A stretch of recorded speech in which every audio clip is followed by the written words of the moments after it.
Pittard, I'm 27, I'm a British racing driver, and I've been driving the total Walkenhorst BMW M6 for the past year now, mainly at the VLN, the Nürburgring, for the past 12 months, and this is my debut in the Blancpain Endurance Series with the reigning champions, which is hugely exciting.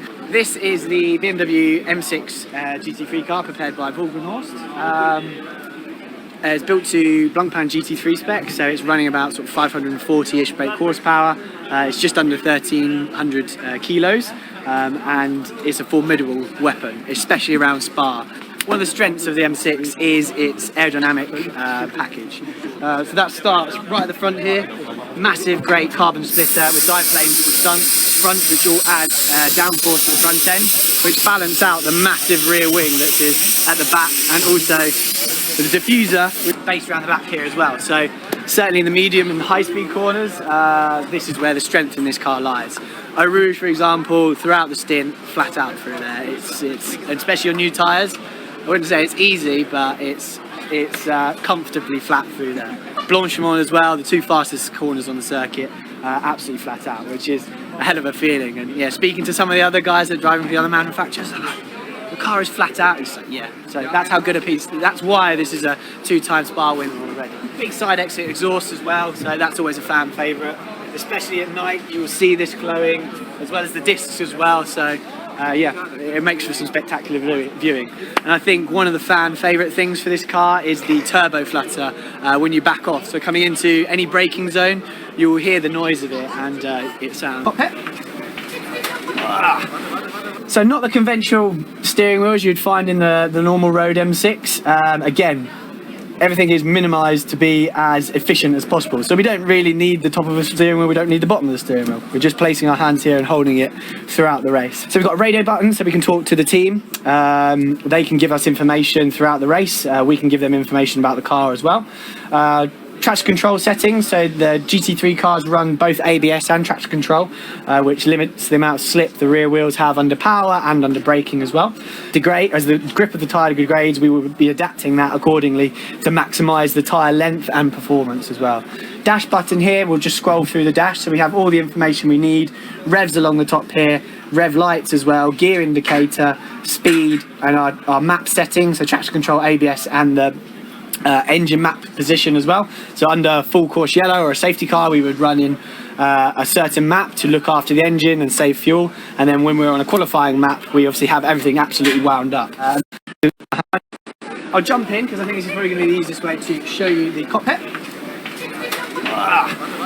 So not the conventional steering wheels you'd find in the normal road M6. Again, everything is minimised to be as efficient as possible. So we don't really need the top of the steering wheel, we don't need the bottom of the steering wheel. We're just placing our hands here and holding it throughout the race. So we've got a radio button so we can talk to the team. They can give us information throughout the race. We can give them information about the car as well.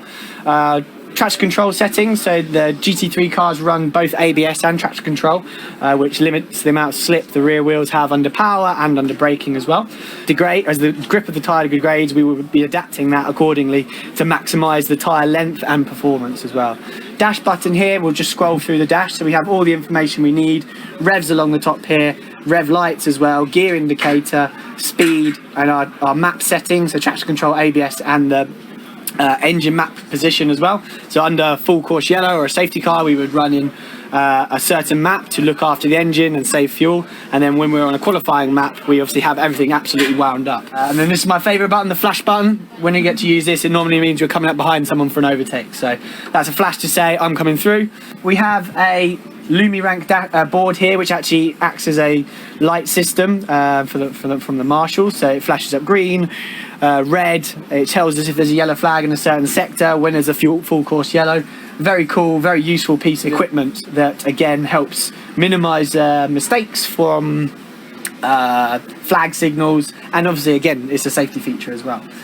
Brake bias indicator in the middle here, so we can move the percentage of braking forward and back.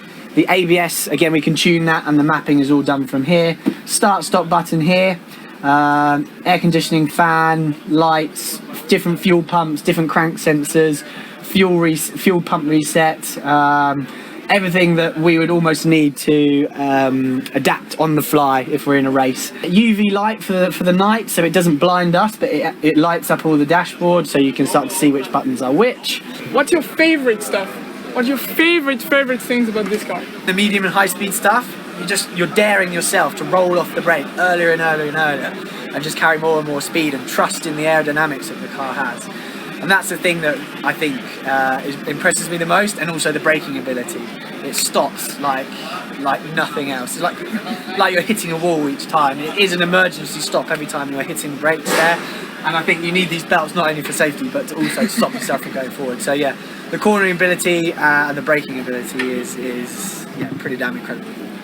Well, that's very cool. Thank you very much for this in-depth presentation. That was very interesting. Thanks a lot. My pleasure.